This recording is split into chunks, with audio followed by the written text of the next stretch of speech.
I'm delighted to welcome Dr. Elizabeth Burrows, who is the World Day of Prayer National Committee for England, Wales, and Northern Ireland, and also Carol Byrne, the Vice Chairperson of the National Committee.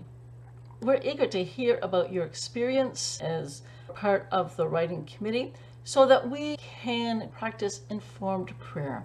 One of the first questions that came to my mind is the writing country, England, Wales, and Northern Ireland, but Scotland isn't there, and neither is the rest of Ireland. In the United Kingdom, we joined in World Day of Prayer rather later than many countries. The first service in the United Kingdom was held in Scotland in 1930.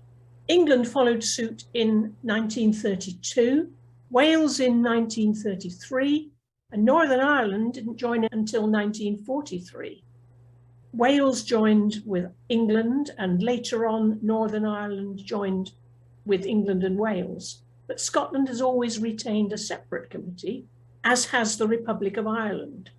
However, we're all on good terms. We exchange ideas and swap our different materials. In England, Wales, and Northern Ireland, we have about 3,000 branches now and hold about 4,000 services a year. In 2019, 275,000 copies of the Order of Service were printed. Our national committee includes 18 different Christian denominations. We allocate more than 40 grants every year to national and international charities.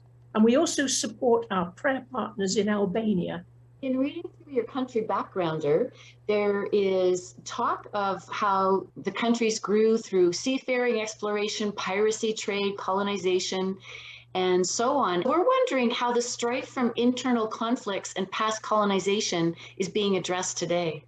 The British have been responsible for slavery and exploitation of land and resources in many parts of the world.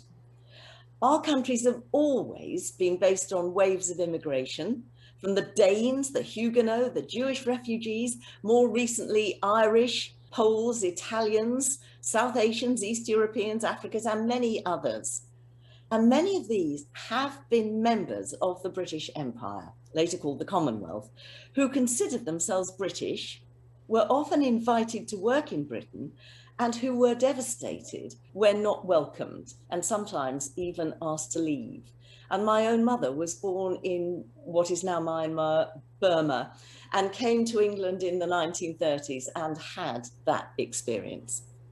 The advantage of all this is that we've got a rich, diverse culture, embracing different faiths. The challenge is ensuring opportunity and decent living standards for all. Recently, over the last couple of years, questions of Black, Asian, and minority ethnic culture have re-entered our national debate with the Black Lives Matter movement and other similar movements. Can you describe the joys and the concerns that come with immigration to England, Wales, and Northern Ireland? For about 3-4 years, before COVID, England, Wales, and Northern Ireland, Scotland and Ireland had been involved in a major head-on debate about Brexit and how Great Britain was going to take itself out of the EU. And the question of the numbers of people entering our countries and, according to some people, taking our jobs and ruining our lives in some way, exercised a lot of people and lay behind those arguments. We don't have a good record with immigrants here. Windrush, which was a boat that brought Caribbeans to the country in the 50s and 60s, brought people at the invitation of the British government to work. And it was only recently that some people decided that they shouldn't be here, and it was tried to deport some of them or actually do them out of the benefits that they were deserving. And that has carried on with people who continue to come into the country. The joys of immigration include the huge contribution to many of our industries, and notably our National Health Service, and the relationships forged by those people who've welcomed asylum seekers into their homes and worked with them.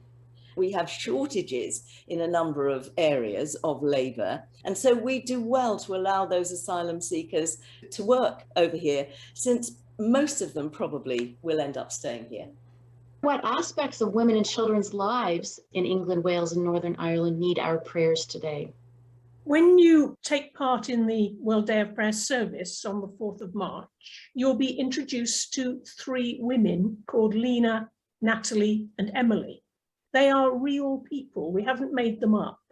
I've never met Lena, although I know somebody who knows her, but I do know Natalie, and I've had the pleasure of meeting Emily several times. They represent 3 of the major problems we have in England, Wales, and Northern Ireland. Lena feels excluded because of her poverty. Natalie feels excluded because she is the victim of domestic abuse. And Emily feels excluded because she has a disability. She's in fact profoundly deaf. Being excluded from mainstream society because of poverty, domestic abuse in all its forms, or because they are different, because they're disabled, or their sexual orientation is unusual, or their ethnic origin is not the same, are the areas of particular concern. When it comes to poverty, the United Kingdom is one of the richest economies in the world, and yet we have 4.3 million children and young people growing up trapped in poverty. And this number is actually rising. In fact, the majority of children who belong to single parent families or large families, that's ones with 2 or more children, are living in relative poverty. With regard to domestic abuse, according to a survey which covered the year from March 2019 to March 2020, 5.5% of adults between the ages of 16 and 74, that's 2.3 million people, experienced domestic abuse in that year. And that, of course, represents only those cases that were reported to the police. The figures for the year ending March 2021 are going to be worse because during the coronavirus lockdown, people with disabilities, people with different sexual orientations, and sometimes people who are just older can suffer from feeling socially isolated, but also sometimes are even attacked. So we would ask that everyone will pray that the United Kingdom becomes a kinder place, a place where everyone is accepted, no matter what their age, race, gender, sexual orientation, ability, income. How to encourage people younger than ourselves to participate in World Day of Prayer? To encourage younger women to take an interest and to get involved. Through developing our website, we've made it more dynamic and also easier to navigate on tablets and phones. And we've become quite active on social media. But I think the most exciting thing we've done is we've started a weekend conference called Why Pray.